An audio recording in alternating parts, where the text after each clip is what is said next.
Hello, today we're going to talk about multiplying and dividing fractions, and luckily multiplying and dividing fractions is the simplest thing to do with fractions. So first I want to talk about simplifying fractions. Simplifying fractions is when we reduce them until there's no common factors in the numerator and denominator. So here I have 10 over 15. What I want to do is basically look at 10 and 15 and think, is there a number that goes into both of these numbers? So I know that both 10 and 15 can be divided by 5, right? So 10 divided by 5 is going to be equal to 2, and 15 divided by 5 is going to be equal to 3. I look at 2/3 and I ask, is there anything that goes into both 2 and 3? I know that there's not, so this is actually simplified. This is a simplified fraction. Okay. 18, negative 18, and 24. I'll show you another way to do this. Negative 18 can be rewritten as like a negative, I guess I could do like a negative 9 times 2. Okay. And 24 could be rewritten as positive 6 times 4. Now, I can actually break these up further. So negative 9 could be rewritten as a negative 3 times a positive 3. Remember, that's negative. So one has to be negative, one has to be positive, times 2. And 6 can be written as 3 times 2, and 4 could be written as 2 times 2. Now you see what I've got here?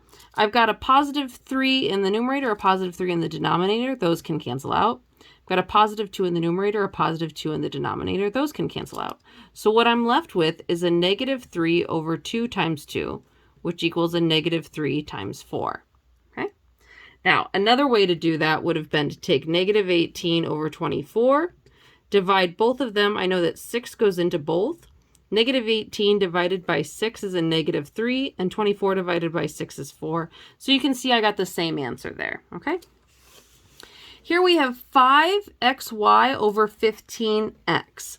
So I'm going to rewrite this. I'm going to do it like I did the last one. I have 5 times x times y over, I'm going to break up 15 into 5 times 3 times x. Oops. Yeah, that's right. So I've got a 5 in the numerator, a 5 in the denominator. Those are going to cancel out. I've got an x in the numerator, and x in the denominator. Those cancel out. So I'm left with y over 3. And that's actually my simplified fraction. So you can see that we can do this using variables also. All right, let's continue.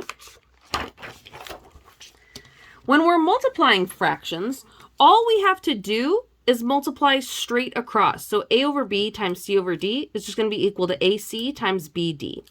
So let's multiply these and then simplify them. We have 3 times 1 is 3, over 4 times 5 is 20. There's no number that goes into both 3 and 20, so this is simplified.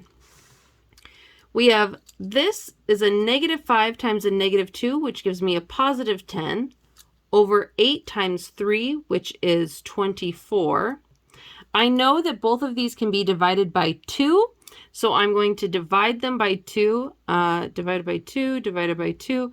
I'm going to get 5 over 12, and this can't be simplified any further, so I know that this is actually simplified. I want to show you 1 over 7 times 56.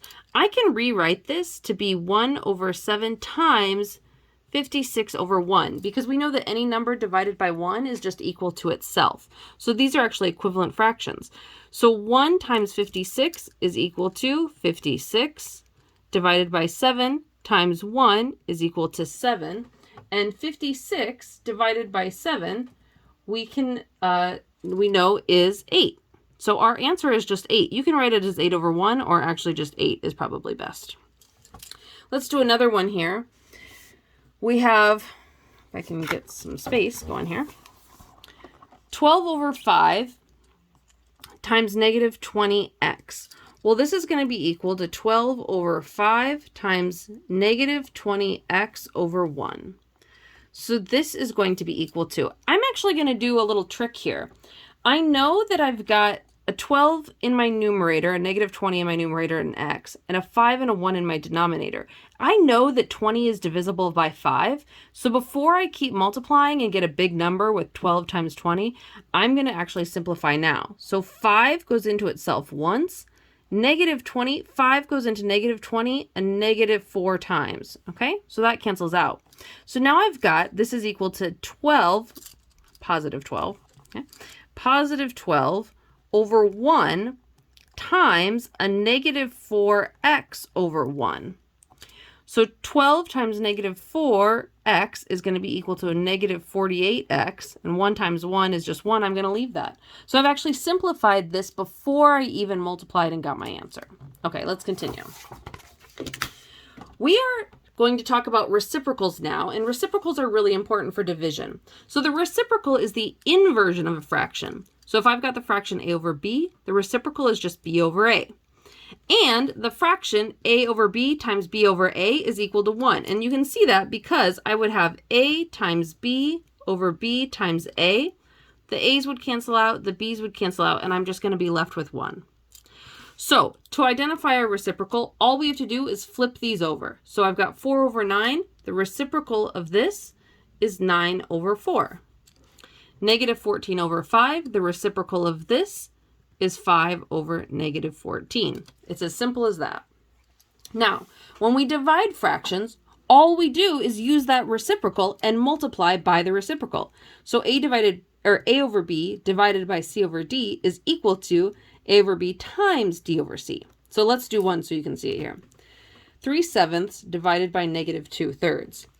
The reciprocal of negative 2/3, I'm going to use that. So I have 3/7 times the reciprocal, which is going to be a negative 3 over 2. Okay? It doesn't really matter where your negative value goes. Positive or the numerator or denominator, both are fine. Negative 3 times negative 3 is a negative 9 over 7 times 2 is 14. And this cannot be simplified further. Here we have 3/5 divided by p over 7. So that's going to be the equivalent of 3/5 times 7 over p. So 3 times 7 is 21 divided by 5 times p is just 5p. And this can't be simplified further, so that's our answer. Okay, that's multiplying and dividing fractions. Please bring your questions to class, and I will see you then. Thanks.